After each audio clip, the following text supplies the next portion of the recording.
आइए दोस्तों, अब उस शख्सियत तक पहुंचने की कोशिश कर रहे हैं। कुछ लोग अपनी पहचान आप हुआ करते हैं, उनका तारुफ उनका कलाम होता है, उनकी तारीफ उनकी तकरीर होती है और उनकी सलाहियत का अंदाजा उनके गुफ्तगू ही से हो जाता है। इसलिए तो हजरत शेख सादी रहमतुल्लाह अलैह ने कहा था कि ता मर्द सुखन न गुफ्ता बाशद ऐबो हुनरश न हुफ्ता बाशद, कि जब तक आदमी बात नहीं करता है तो उसका हर ऐबो हुनर पुशीदा रहता है। अब आइए एक ऐसे ही खतीब को दावत देने जा रहा हूं जिसकी तकरीर से जिसके खुतबा से उसके बातिन के मलका का पता चल जाएगा, जिनकी तकरीर से उनकी सलाहियत का अंदाजा हो जाएगा और जिनके अंदाजे तकल्लुम से उसकी मतानत व संजीदगी का इल्म हो जाएगा। मैं बड़े ही अदब के साथ बिरादर मुकर्रम अदीब बा कमाल मुकर्रिर शौला बयां जनाब हजरत मौलाना अब्दुल्ला सालिम साहब कमर चतुर्वेदी साहब का इस्तकबाल, खैर मकदम, वेलकम, स्वागतम, अहलन व सहलन व मरहबन इस शेर के साथ कि पहनकर जिस्म पर अरबी लिबास रहते हैं, पहनकर जिस्म पर अरबी लिबास रहते हैं, लिए जुबानों अदब की मिठास रहते हैं और हमें उनका पड़ोसी बना दे ए मौला जो लोग शहरे मदीना के पास रहते हैं। अस्सलामु अलैकुम व रहमतुल्लाहि व बरकातुहू। इन्नल हम्दलिल्लाहि नहमदुहु व नस्तईनुहु व नस्तगफिरुहु व नु'मिनु बिही व नतवक्कलु अलैहि व नऊज़ु बिल्लाहि मिन शुरूरि अनफुसिना व मिन सय्यिआति अमालिना। मन यहदिहिल्लाहु फला मुज़िल्ल लहु व मन युज़लिलहु फला हादिय लहु व नशहदु अल्ला इलाहा इल्लल्लाहु वहदहु ला शरीका लहु व नशहदु अन्न सय्यदना व मौलाना मुहम्मदन अब्दुहु व रसूलुहु। अम्मा बअदु फ़अऊज़ु बिल्लाहि मिनश शैतानिर रजीम। बिस्मिल्लाहिर रहमानिर रहीम। अलिफ लाम मीम ज़ालिकल किताबु ला रैब फ़ीहि हुदल लिल मुत्तक़ीन। व क़ाल अल्लाहु तबारक व तआला फ़िल क़ुरआनिल मजीद इक़रा बिस्मि रब्बिकल लज़ी ख़लक़ ख़लक़ल इंसान मिन अलक़। सदक़ल्लाहुल अज़ीम। क़ाल अन्नबिय्यु सल्लल्लाहु अलैहि वसल्लम तलबुल इल्मि फ़रीज़तुन अला कुल्लि मुस्लिम औ कमा क़ाल अन्नबिय्यु अलैहि सलातु वस्सलाम। All compliments, all physical prayer and all monetary worship are for Allah. Peace be upon you, O Prophet, and Allah's mercy and blessings. Peace be upon us and righteous slaves of Allah subhanahu wa ta'ala. I bear witness that no one is worthy except of Allah subhanahu wa ta'ala.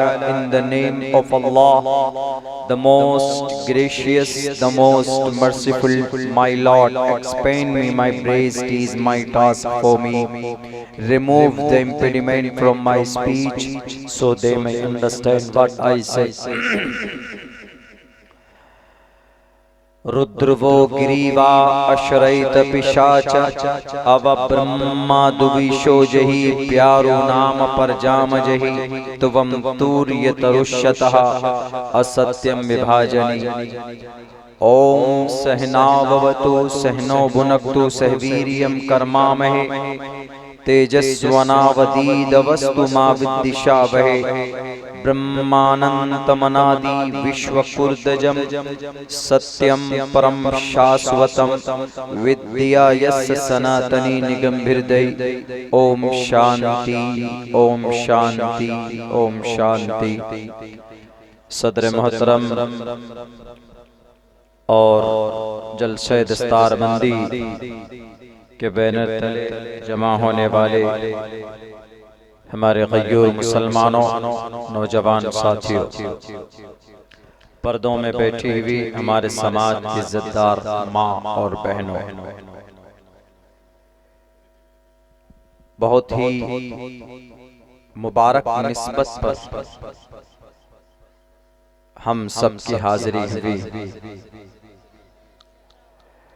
अभी आप लोगों के सामने एक बहुत मुबारक अमल वजूद में आना बाकी है। शायद मेरी तकरीर के बाद वो अमल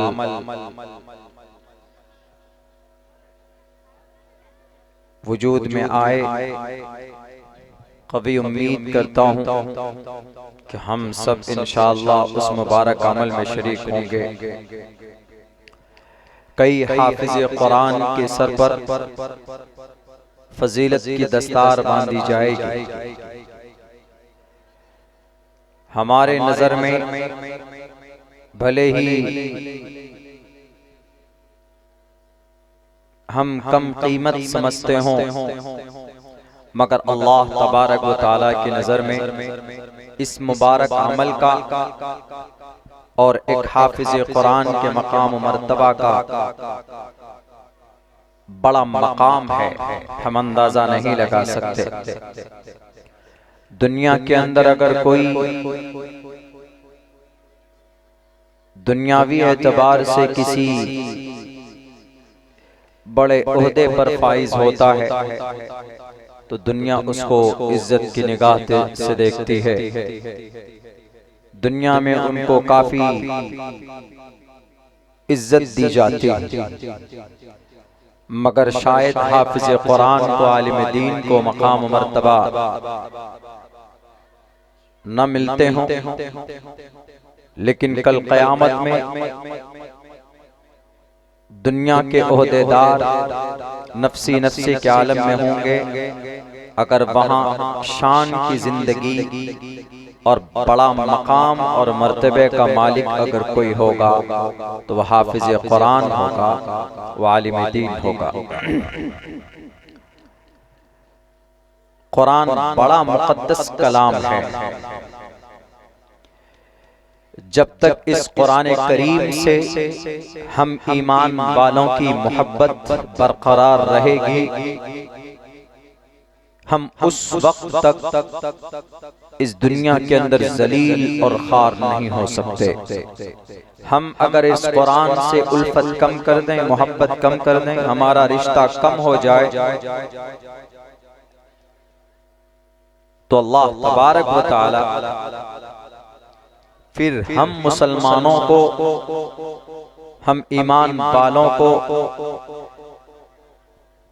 न मालूम किन किन जालिम और अग़यार के हाथों जलील और रुस्वा करता है, हम सोच नहीं सकते। कुरान पर अमल करके अग़यार आज कामयाब है और हम मुसलमान कुरान करीम को छोड़कर आज हम बेयारो मददगार हैं। अल्लाह के नबी की हदीस है कि मैं तुम्हारे बीच में दो चीज छोड़कर जा रहा हूं, तरक्तु फीकुम अमरैन लन तज़िल्लु मा तमस्सक्तुम बिहिमा किताबुल्लाह व सुन्नती। अगर तुम इन दोनों चीजों को मजबूती के साथ पकड़े रहोगे तो दुनिया के अंदर कोई माए का लाल तुम्हें हिला नहीं सकता। एक अल्लाह का कलाम है, एक नबी पाक अलैहिस्सलातु वस्सलाम का तरीका और उनकी सुन्नत है। ये बात सिर्फ तकरीर तक, बयान तक न सुने कि भाई इस उलमा आते हैं बयान करके चले जाते हैं। दिस इज यूनिवर्सल ट्रूथ, एक आलमी सच्चाई है। हम यकीन न करें वो अलग बात है, मगर अल्लाह का कलाम यूनिवर्सल ट्रूथ है। अल्लाह के नबी की जिंदगी को फॉलो करने पर यह कामयाबी है, एक सच्चाई है। जो लोग इस पैगाम को छोड़ते हैं वो गुमराह हो जाते हैं। और इस किताब की तालीम गाह का बाकी रहना भी बहुत जरूरी है। ये जो मदरसा है, हम दुनिया वाले समझते हैं कि इन मौलानाओं को, आलिमों को कुछ नहीं मिलता है, छोटा मदरसा खोल कर बैठ जाते। मैं दावे के साथ कह सकता हूं, मैं पत्थर पर लिख कर देने के लिए तैयार हूं, अगर ये मदारिस ना हो तो हमारे सर पर टोपी और चेहरे पर दाढ़ी भी नजर नहीं आएगी। ये वो कलाम है अगर कोई अटक कर पढ़ता है, अटक अटक कर, रुक रुक कर, अल्हम्दुलिल्लाहि अल्हम्दुलिल्लाहि लिल्लाहि रब्बिल, ऐसे ऐसे अटक अटक के पढ़ता है ना। बहुत से पढ़ते हैं जिनका बहुत वो कमजोर रहता है, नाजरा स्ट्रॉन्ग नहीं होता है, बचपन में सिर्फ पुड़िया खाने में टाइम गुजार दिया, पान पुड़िया खाने में वक्त गुजार दिया, उनका नाजरा कमजोर होता है।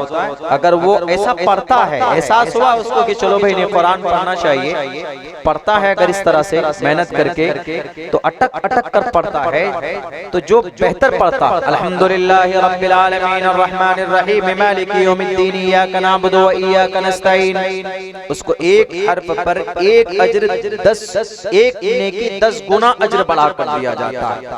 लेकिन अगर कोई अटक कर पढ़ता है, रुक रुक कर पढ़ता है, पहले गलत पढ़ता फिर सही करता है, फिर कभी 2-2 3-3 मर्तबा एक लफ्ज को पढ़ता है, तो अल्लाह इतना खुश होता है, इतना खुश होता है कि अल्लाह कहता है कि भाई इसके लिए 20 नेकियां लिखो, डबल अज्र लिखो इसके। ये सिर्फ कुरान के साथ, सिर्फ कुरान के साथ खास है, दुनिया की किसी और किताब के साथ खास नहीं है, सिर्फ कुरान पढ़ने वाले के साथ। कोई गीता पढ़े अटक जाए, गौ मंत्र भी नहीं पढ़ा जा रहा पुजारी जी से, ये पूजा पाठ क्या कराएंगे। कोई गाना अटक अटक कर पढ़े तो माइक छीन कर ले लेंगे कि तुमको गाना ढंग से पढ़ना ही नहीं, सुनाना नहीं आता, पढ़ना नहीं आता, तो गाना काहे पढ़ रहे। कोई नात भी पढ़े अगर अटक कर, सही सुर न लगाए तो उसको बैठा दिया जाता है, किसी की आवाज फट जाए, पूछिए फैजी साहब से, तो कहते अरे तुमको पढ़ना नहीं आता, नीचे बैठो। लेकिन कुरान है, अगर आप पढ़ते हो, इफ यू रिसाइट अटक अटक कर, अगर आप कुरान पढ़ते हो रुक रुक कर, तो अल्लाह तबारक व तआला बहुत खुश होता है। अल्लाह कहता है कि भाई डबल डबल अज्र दो, डबल नेकी दो। ये कुरान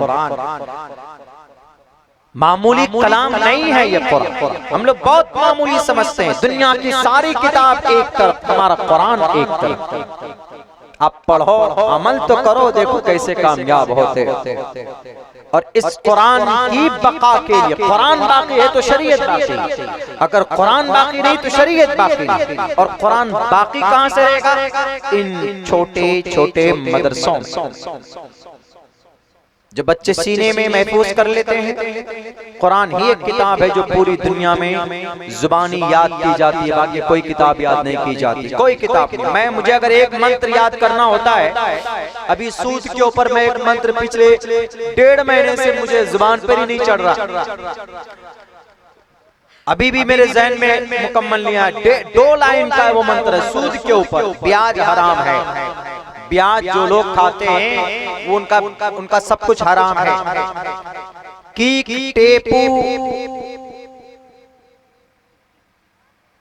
नहीं आता है हमको, पूरा जहन में ही नहीं आ रहा। पिछले 1.5 महीने से मैं उसके ऊपर रिसर्च कर रहा हूँ, लेकिन जुबान पे नहीं चढ़ती। वो संस्कृत लैंग्वेज इतनी खतरनाक है, कई दिन लग जाते हैं उसके ऊपर, एक के ऊपर कमान हासिल करने के लिए। लेकिन कुरान है, कुरान करीम का मैं हाफिज हूँ अल्हम्दुलिल्लाह, आप में से भी बहुत से हाफिज होंगे। मैंने खुद एक एक पाव, कुरान में एक पारा होता है, उसमें 4 पाव होते हैं, एक पाव 250-250 ग्राम करके तब जो 1 किलो बनता है, वैसे ही कुरान में एक पाव सबक सुनाया हमने, एक पाव आसानी से याद कर लेते बच्चे हमारे।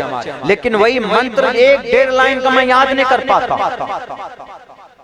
ये कुरान करीम का खुला मौजज़ा है, आसानी से याद कर लेते। दुनिया की और किताबें याद नहीं हो सकती। And this is a miracle for the Quran Kareem. आज भी ये कुरान उसी शान के साथ मौजूद। अगर इस कुरान को सीने से जो लगा ले, अपने बच्चों को पढ़ा ले, कल कयामत के दिन अगर कामयाबी उनकी कदम न चूमे, उनकी और पढ़ाने वाले माँ बाप और उनको जिस मदरसे में पढ़ता उनको ताउन करने वालों की भी बख्शिश होगी इस कुरान करीम के जरिए से। अल्लाह के नबी अलैहिस्सलातु वस्सलाम की हदीस मुबारका मौजूद है।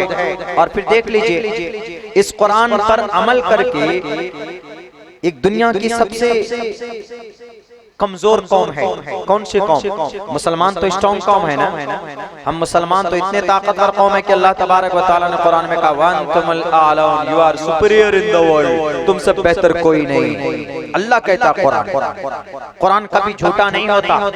लेकिन दूसरी तरफ एक कौम है इस दुनिया में, आज 1.5 करोड़ है। तकरीरों में आप लोगों ने सुनी होगी, इस टॉपिक पर मेरी ज्यादा बात हो रही है आज। सबसे ज्यादा जलील और रुस्वा कौम, सबसे ज्यादा पिटने वाली, बहुत मार खाई उस कौम ने, बहुत मारा उसको, हर जगह से भगाया। कौन? यहूदी।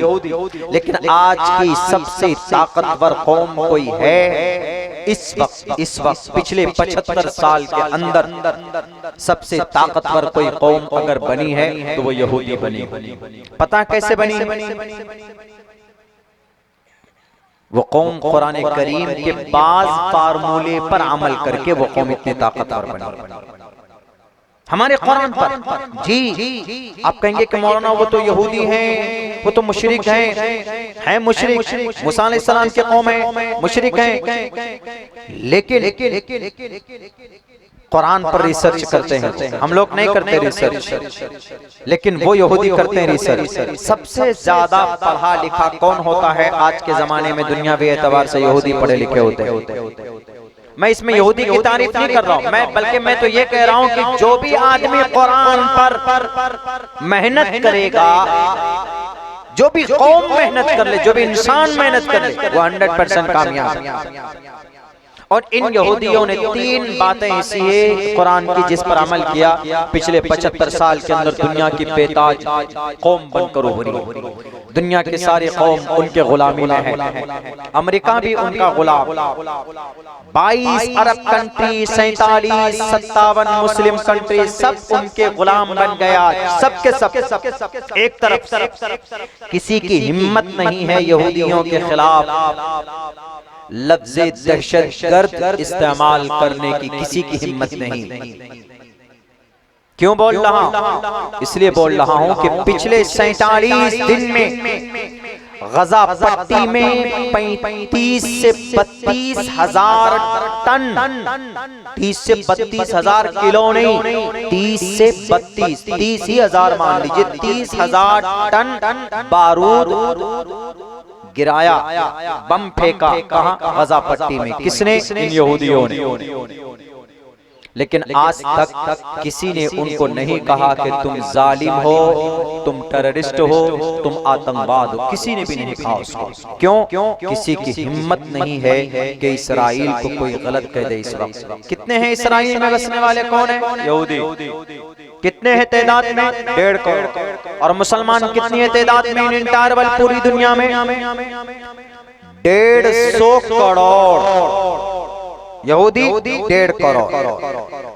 वो कौम जिसको 1947, ये 1947 का जमाना गुजरा, उसको अपनी जगह नहीं थी, कोई जगह नहीं थी, उनकी अपनी पैलेस नहीं थी, अपनी जमीन नहीं थी। लेकिन 1947 में एक जगह दी गई ब्रिटिश के जरिए से, फलस्तीन के अंदर एक जगह दी उनको कि यरूशलेम में लो तुम यहाँ बसो, ये तुम्हारी जगह है। वहां से उस कौम ने जो मेहनत शुरू की है, आज वो कौम दुनिया को अपने पंजे में उस कौम ने कस लिया, धर लिया। सबको, America, Britannia, United Nation, international human rights, UNICEF, World Health Organization, बड़ी बड़ी जो तंजीमें हैं पूरी दुनिया लेवल पर, सबके ऊपर कब्जा किसी का है तो इन यहूदियों का। ये यहूदी कैसे कामयाब हुए? आपके कुरान पर अमल करें। आपके कुरान में क्या है? यहूदियों ने देखा कि पिछले 1900 साल से हम गुलामी कर रहे हैं, हमको मारा और पीटा जा रहा है, हम कैसे कामयाब हो सकते हैं? तो उन्होंने एक रास्ता अपनाया। बहुत पॉइंट की बात बताने जा रहा हूं। अगर आप यकीनन चाहते हैं कि ये जलसा कामयाब हो, कोई काम की बात आपको सुनने को मिले, तो जरा सुन के जाइएगा।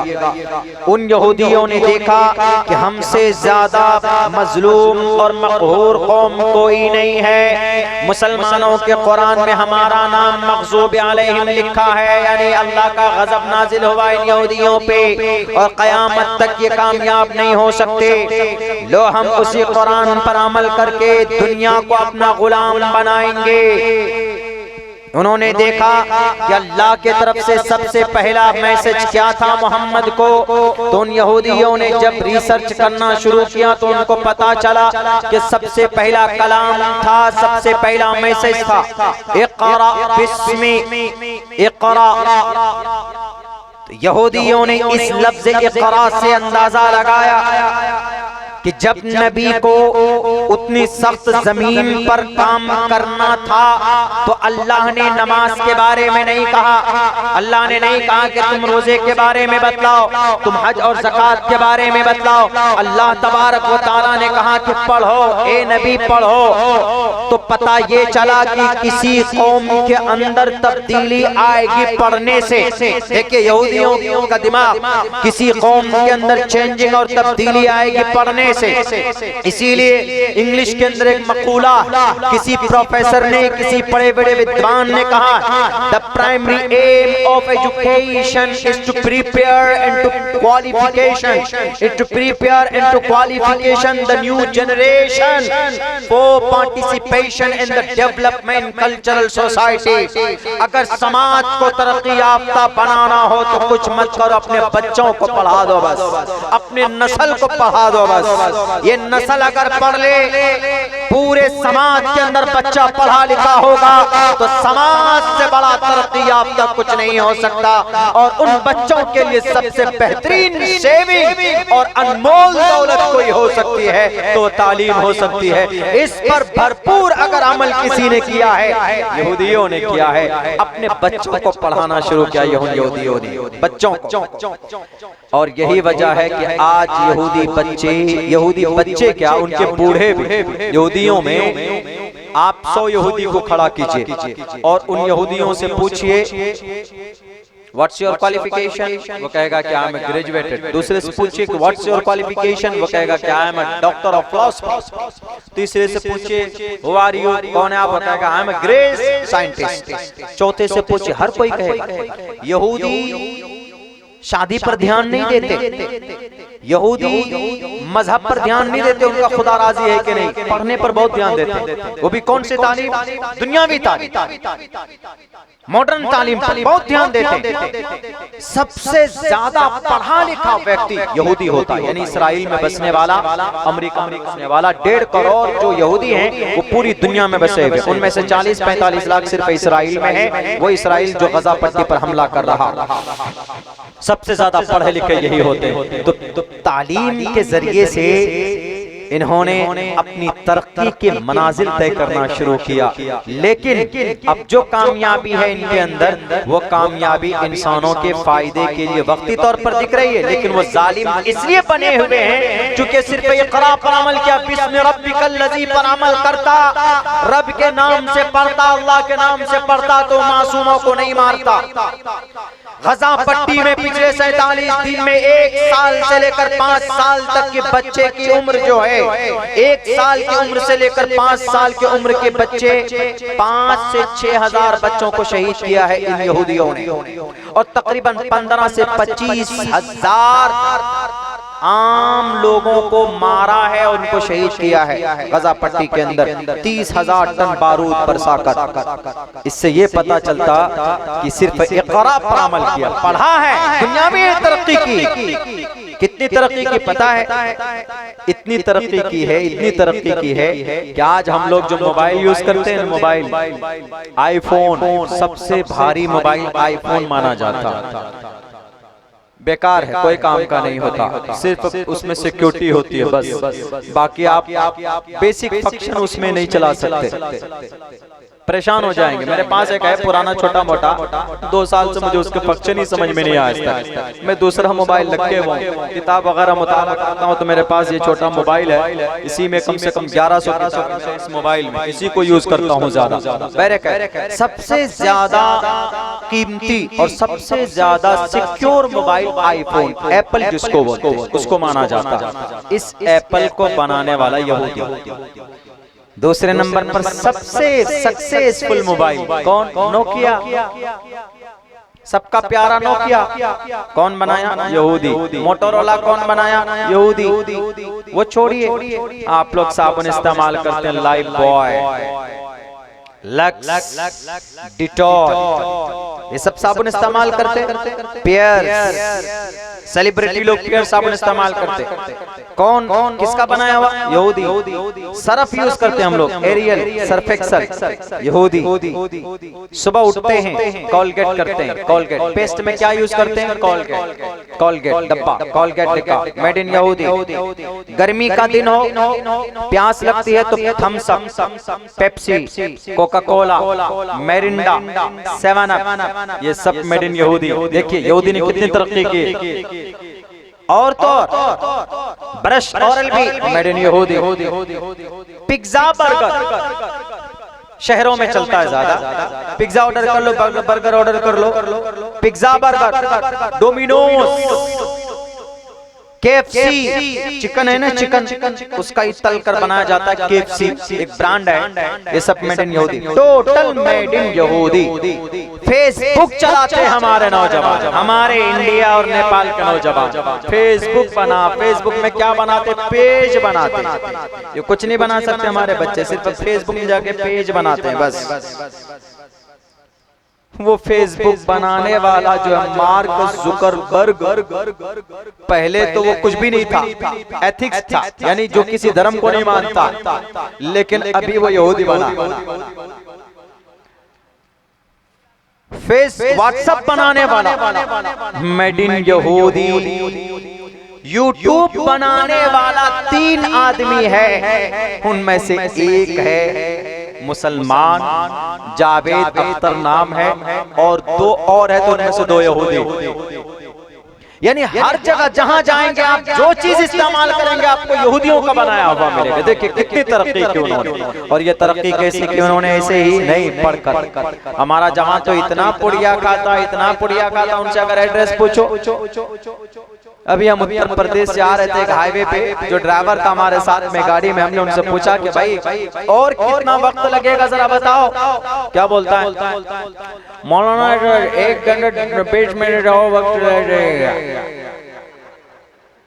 वाह भाई वाह। मैंने उनको कहा था कि ठीक है, गाड़ी चला रहे हो आप, पुड़िया मसाला ले सकते हो। मैं जानता हूं, मैं भी एक ड्राइवर हूं, कि ड्राइवर जब स्टीयरिंग पर बैठता है तो उसको नींद से बचने के लिए कुछ ड्राइवर तो गाना चलाते हैं, और कुछ ड्राइवर तो पुड़िया डाल देते हैं मुंह में, कुछ ड्राइवर खुद ही गाना गाते, कुछ तो कोई नहीं गाता बल्कि गाना सुनते हैं, भोजपुरी का ज्यादा बैरक है। तो हमने उनको कहा गाना तो नहीं चलने दूंगा, अलबत्ता तुम पुड़िया मसाला खा सकते हो, तुम्हारा जो है। वो एक जगह रुका, जैसे एयरपोर्ट से निकला रुका, 18 तो रजनीगंधा लिया। 18, एक 20 रुपए का आता है छोटा वाला, उसमें पत्ती मिला लीजिए तो 25 का। 25 रुपए का पुड़िया 5 मिनट में खत्म। वो 2-3 वहीं दबा करके आ गया, बोला मौलाना तैयार चले। वाह भाई वाह। हमने कहा और क्या करते हो? बोले यार 18 लिया, वो 18 चला गया। मैं आगे बैठा हुआ था, अपने पढ़ रहा था या नींद भी आ रही थी। वो गाड़ी चलाता, क्रूज सिस्टम किया हुआ था, अपने रेस पे गाड़ी चल रही है, अंदर तोड़ करके एकदम डाल लेता। उसको ऐसा लग रहा मौलाना नहीं देख रहे। मैंने कहा कोई बात नहीं, चलो बेचारा गाड़ी चला रहा है, इन ड्राइवरों को कुछ नहीं सकते, वरना पता चला गाड़ी सड़क के बजाय कहीं खेत वेत में न चलाना शुरू कर दे। लेकिन उस वक्त 1.5 घंटे के बाद मैंने उनसे पूछा कि जरा बताओ और कितना वक्त लगेगा, तब वो बोलता तकल्लुफ में बेचारा ऐसा बोलता है कि हमने कहा कह रहे भाई कम से कम कभी तो गैप कर लो। तो हमारे नौजवानों की ये हालत है, बताइए, पुड़िया खा कर अपनी सारी सेविंग बर्बाद। ज्यादा से ज्यादा कुछ नया बनाया है तो फेसबुक पे पेज बनाया बस, या व्हाट्सएप पे ग्रुप बनाते हैं हमारे नौजवान, और कुछ नहीं बनाते, कुछ भी नहीं बना सकते। यह हालत आ गई। यहूदी हमारे कुरान को पढ़कर वो ओजे सुरैया पर पहुंच गए, और आज हम हैं कि हम इस कुरान को छोड़कर आज हम जलील और खार हो गए। सिर्फ भारत और इंडिया, ये नेपाल के अंदर मुसलमान नहीं, हिंदू भाइयों में भी ये गड़बड़ी है, बहुत ज्यादा गड़बड़ी। खुसूसन अभी मुंबई में प्रोग्राम था 9 तारीख को, भारतीय एक वहाँ की हमारे इंडिया की मजबूत जो कुर्सी इख्तिदार पर बैठे हुए हैं लोग, तो उनकी वहां पर एक बड़ा लीडर वहां पहुंचा। मैंने कहा मौका अच्छा है। उसी वक्त हमने कहा कि तालीम की इतनी कमी है कि अफवाह पर ध्यान देकर उस अफवाह पर लोग अमल करने लगे हैं। कैसे? एक जगह सफर पर जा रहे थे, मैं सफर में मेरे साथ ऐसे वाकया पेश आ जाता है, कभी कभी बहुत हो जाता है, और मैं इंटरेस्ट भी लेता हूँ। हाँ, जहाँ होता है वहीं, वरना पिटने का काम नहीं करते। कहीं जाए तो पता चला उल्टे पिट के आ गए, ऐसा नहीं। जहाँ हैं आप हक पर, तो वहाँ आप अपना हक लेकर आइए। जहाँ ऐसा लगे कि नहीं भाई इसमें आपकी गलती है, तो चुपचाप आई एम सॉरी बोल कर गलती की पढ़ो। तालीम से जो चीज आती है, तालीम एक ऐसा फील्ड है कि आप इसमें बहुत तरक्की कर सकते हैं, लेकिन मुसलमान कौम ने तालीम के मैदान में तालीम के मैदान में काम नहीं किया। यही मदरसा है, एग्जाम्पल ले लीजिए। आप में से कितने मदारिस हैं नेपाल के अंदर, कितनी मेहनत करते हैं आप लोग? रसीद लेकर जाते हैं, दिल्ली जाते हैं, मुंबई जाते हैं और दूसरी जगहों में जाते हैं, चंदा करते हैं, 5 रुपए, 10 रुपए, 100 रुपए। रमजान के महीने में आदमी भूखा प्यासा घूमता है, हमारे सुफरा परेशान होते हैं, तब जाकर मदरसा चलता है। देखकर मेरी यह हालत, मेरी इन लोगों की इनकी मेहनत और मशक्कत देखकर मुझे यकीनन बड़ा दुख होता है।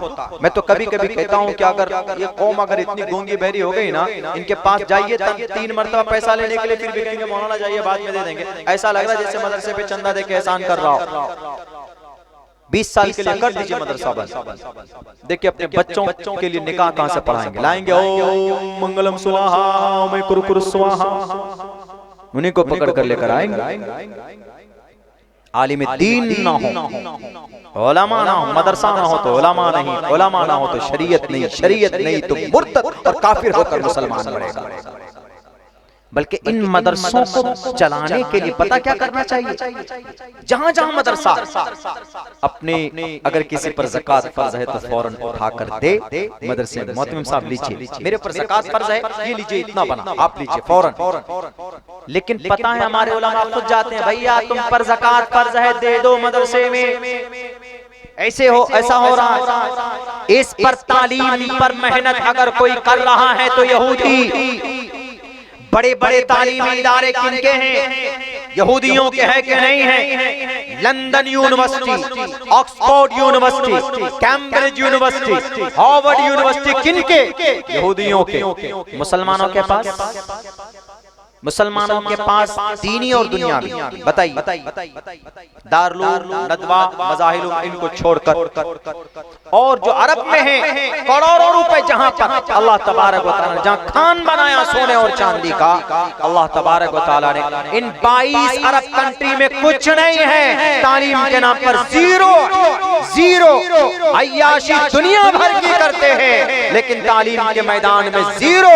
इन्होंने अपना पैसा अगर कहीं पर खर्चा किया, यहूदियों ने पैसा खर्चा किया तो यूनिवर्सिटी बनाई, तालीमी इदारे बनाए, और इन शेखों ने अगर पैसा खर्चा किया है तो बुर्ज खलीफा बनाने में, बड़ा बुर्ज खलीफा बना, एक भी तालीमी इदारे नहीं बनाए।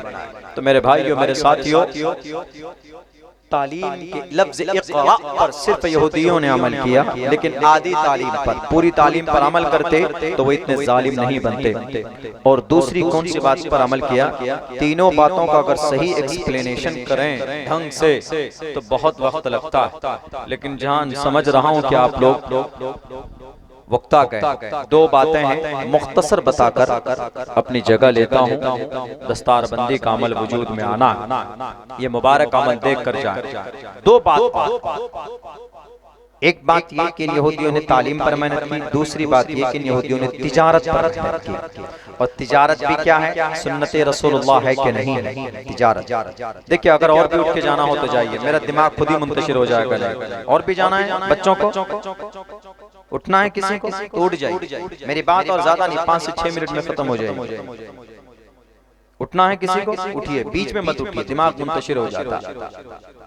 तो दूसरी चीज क्या है, इन यहूदियों ने तिजारत पर मेहनत की। सबसे बड़ी लंबी नेटवर्क तिजारत की इन यहूदियों की है। 780 प्रोडक्ट दुनिया के अंदर फैलाया हुआ इन यहूदियों का। औरत के सर के तेल से लेकर पैर तक जितनी भी चीजें इस्तेमाल करती है, उनमें से 5 चीजें मेड इन यहूदी।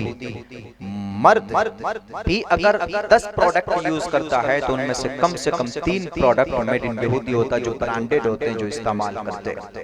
बताइए लाइफ बॉय कौन नहीं इस्तेमाल करता, लक्स कौन नहीं यूज करता, दवाइयां कौन इस्तेमाल, बल्कि हर डॉक्टर अपने अपने क्लिनिक के ऊपर जो वो लगाया हुआ मार्क जो लगाया हुआ है, पहले कौन सा निशान होता था, ऐसे करके प्लस का निशान होता था। लेकिन आज कैसा है, आज एक ऐसा डंडा है, उसी डंडे में एक रस्सी ऐसे फोल्ड करके है, आगे जाकर के ऐसे दोनों तरफ से। डॉक्टरेट के अंदर, डॉक्टरेट की दुनिया का बेताज बादशाह यहूदी है। डॉक्टरेट मेडिसिन के अंदर, डॉक्टरेट के अंदर, MBBS मेडिकल लाइन में, MD के अंदर। तो इन यहूदियों ने ये जो सिंबल लगाया, पहले तो प्लस का निशान था, डॉक्टरों का निशान, लेकिन अब ये है कि एक डंडा खड़ा कर दिया, उसमें ऐसे ऐसे रस्सी घुमवा दिया। वो यहूदियों का धार्मिक चिन्ह है। यहूदी हजरत मूसा को मानते हैं, और हजरत मूसा को अल्लाह ने एक आसा दिया था, एक डंडा दिया था, और वो डंडा कभी कभी अजदहा बन जाता, सांप बन जाता। तो वो वही अजदहा है, वो वही डंडा है, उसकी दोनों शक्ल इन यहूदियों ने हर एक डॉक्टर, हर एक हॉस्पिटल की क्लिनिक पे लगा दिया। देख लीजिए यहूदी। पॉइंट की बात है, किताबों में जल्दी मिलेगी नहीं आपको, बहुत मेहनत करके लाता हूं मैं।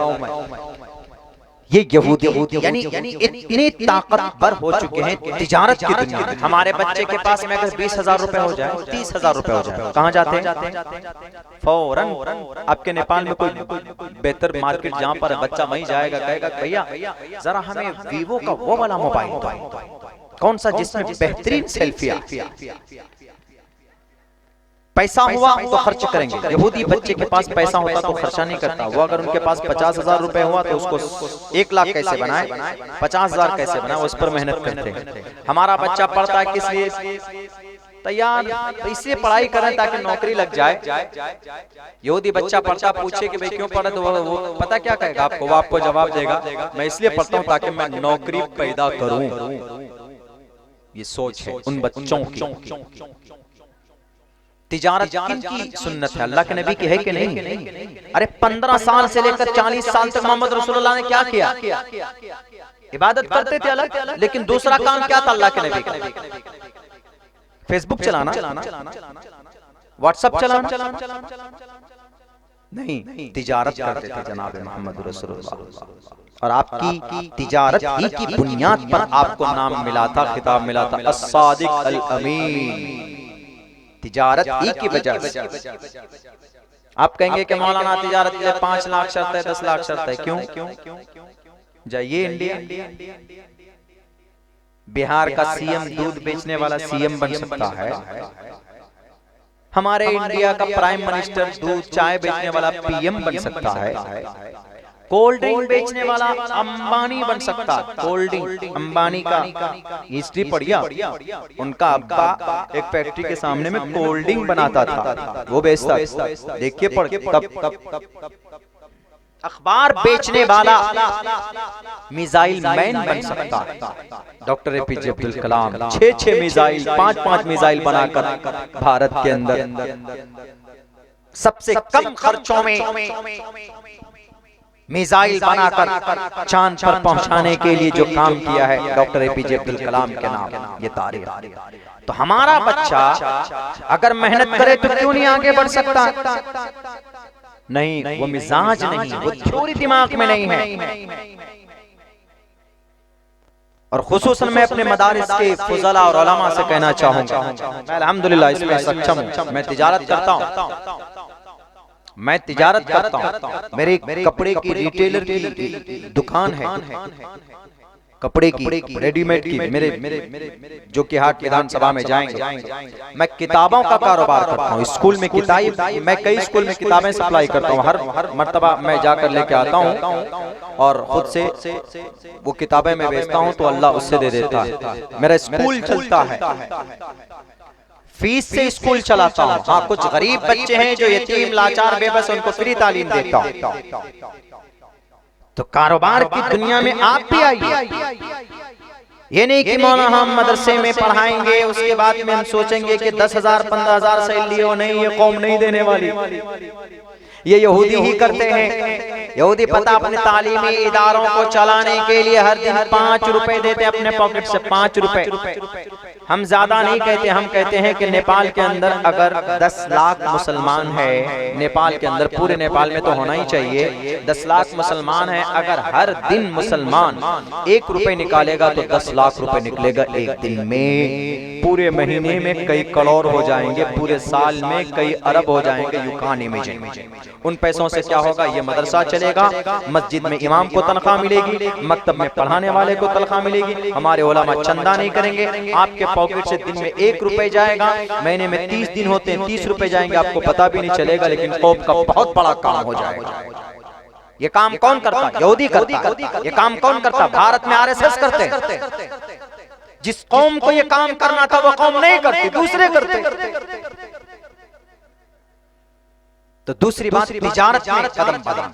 हजरत अबू बकर ताजिर थे कपड़े के, रेशम के बड़े ताजिर उमर फारूक, हजरत इमाम अबू हनीफा, इमाम आजम इमाम अबू हनीफा बड़े ताजिर, जहाज के जहाज उतरा करते थे। हजरत दाऊद जिरे बनाते थे, हाथ से लोहे को मोड़ कर पिघला देते थे, मोम के तरफ बिल्कुल बेजान बना देते थे लोहे को। अल्लाह ने ताकत दी थी। 6000 दिरहम में अपना हर दिन एक जिरा बनाकर बेचते थे, तिजारत करते थे। तिजारत में, कारोबार में मुसलमानों को आगे बढ़ना चाहिए। छोटा ही कारोबार हो लेकिन आगे करो।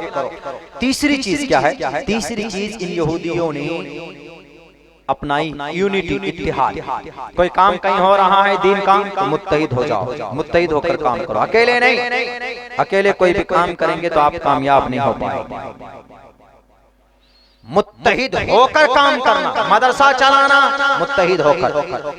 गांव में कोई बड़ा काम करना है दीनी एतबार से या दुनियावी एतबार से भी तो मुत्तहिद होकर। मुंतशिर हो जाओगे, अल्लाह की मदद नहीं आएगी। सुन लीजिए, आज जो गजा पट्टी में जो बुरी हालत है, पता है गजा पट्टी, एक छोटी सी पट्टी मैं आपको बता दूं, वो गजा पट्टी, वो उसके अंदर चारों तरफ से उसको घेर दिया गया। एक तरफ से समंदर से घिरा हुआ है वो गजा पट्टी, और एक तरफ से इन इसराइलियों ने एक बड़ी बड़ी दीवारें खड़ी कर दी है। 3 बॉर्डर बनाए हैं, उसमें जाने का रास्ता 2 बॉर्डर इसराइल में खुलता है, 1 बॉर्डर मिस्र में खुलता है। लेकिन उसमें 40-45 लाख लोग रहते हैं, उनमें से आधा गजा पट्टी को शमशान घाट बना दिया इसराइल ने, बम बरसा कर पिछले 1.5-2 महीने के अंदर में। एक तरफ वो गजा पट्टी, बीच में इसराइल, दूसरा तरफ फलस्तीन है, इधर वेस्ट बैंक, यानी फलस्तीन वो भी फलस्तीन का हिस्सा है, लेकिन ये भी, लेकिन 2 हिस्सों में बांट दिया। 2 हिस्सों में बांटने की वजह से अब वो गजा पट्टी की ताकत अलग हो गई, इस वेस्ट बैंक की ताकत अलग हो गई। यहाँ पर एक संगठन है अल फतह, इसकी हुकूमत है, वहाँ पर संगठन है हमास, उसकी हुकूमत है। यही हमास के नौजवान इसराइल से लड़ते हैं, और ये इसराइल वाला हमास के नौजवानों से नहीं लड़ता। 5000 नौजवान सिर्फ हमास के लड़ते हैं। इसराइल असल में टारगेट किया वहां पर निहत्थे शहरियों को, इसी वजह से इतने मरे हैं, इतने शहीद हुए हैं वहां पे। लेकिन अगर ये दोनों मिल जाते, ये फलस्तीन दोनों, उधर मिस्र मिल जाता, जॉर्डन मिल जाता, लेबनान मिल जाता, सीरिया मिल जाता, चारों तरफ 6 मुस्लिम कंट्री, 6 अरब कंट्री, पीछे रेड सी के बाद सऊदी अरब है, इराक है, ईरान है, तुर्की है, अगर सब मदद करते मिलकर, क्या इस ये बीच में ये जो पिता है ये इसराइल, इसकी हुकूमत गरीबों के ऊपर हमला करने की, निहत्तों के ऊपर, लाचार बेबस इंसानों पर जुल्म करने की, लेकिन नहीं, चूंकि कोई कुछ नहीं बोल रहा है। 22 अरब कंडे खामोश, कोई कुछ नहीं बोल रहा। ये बेचारे गजा पट्टी के लोग समंदर में जा नहीं सकते, मरेंगे, इसराइल में आ नहीं सकते, बॉर्डर बंद है। उधर सिर्फ मिस्र के अंदर एक बॉर्डर खुलता, मिस्र वाले मदद कर सकते थे, लेकिन मिस्र वालों ने कहा कि हम तुम्हारी मदद नहीं करेंगे, तुम जानो तुम्हारा काम जाने। मेरे भाइयों, उनको मरने के लिए छोड़ दिया गया। यही वजह है कि ये मुस्लिम कौम पूरी दुनिया में बटी हुई है। सारे के सारे हुक्मरान अय्याश बन चुके हैं। अल्लाह तबारक व तआला के तरफ से आने वाली मदद रुक चुकी। जंगे बद्र में सहाबा 313 थे, एक दीवार के तरह थे, तो कोई ताकत उनको नहीं रोक सकी थी। अल्लाह के तरफ से फरिश्तों की शक्ल में मदद आई थी, लेकिन 1.5 साल बाद जब जंगे उहद वजूद में आती है, जंगे उहद में तकरीबन 1000 सहाबा, लेकिन सहाबा 2 हिस्सों में बट गए, मुंतशिर हो गए थे। इंतशार ने जन्म लिया था, अलग अलग खेमों में बट गए थे 2 हिस्सों में। तो अल्लाह तबारक व तआला ने आने वाली जो मदद थी बद्र में, उहद में, बद्र में नहीं उहद में, उस मदद को रोक दिया और इंतशार की बुनियाद पर 70 सहाबा को गाजर मूली के तरह काट कर शहीद किया गया। गलती क्या थी? गलती थी मुंतशिर होना। लेकिन आज यहूदी क्यों इतने ताकतवर हैं? वो मुत्तहिद हैं। 1.5 करोड़ यहूदी मुत्तहिद है एक प्लेटफॉर्म पर, और 150 करोड़ मुसलमान अलग अलग प्लेटफॉर्म पर। हर जगह एक घर में भी हिस्सा है, गांव में भी देखिए तो अलग अलग खेमों में बैठे हुए हैं। हर तरफ इंतशार ही इंतशार। इसीलिए अगर कामयाब होना है इस कौम को, तो तालीम पर, तिजारत पर, शरीयत पर, शरीयत के मुताबिक तालीम, तिजारत, इत्तिहाद शरीयत के मुताबिक अगर करेंगे तो इंशाअल्लाह आज बिवांतुमुल आलौन दोबारा ये कौम दोबारा उभर कर सामने आ सकती है। अल्लाह से दुआ करता हूँ कि अल्लाह तबारक व तआला हम तमाम कलिमा पढ़ने वालों को शरीयत के मुताबिक जिंदगी गुजारने की तौफीक दे और अपने बच्चों को तालीम देने के लिए हिम्मत और हौसला अता फरमाए। बहुत बहुत शुक्रिया। जज़ाकल्लाह। अस्सलामु अलैकुम व रहमतुल्लाहि व बरकातुहू।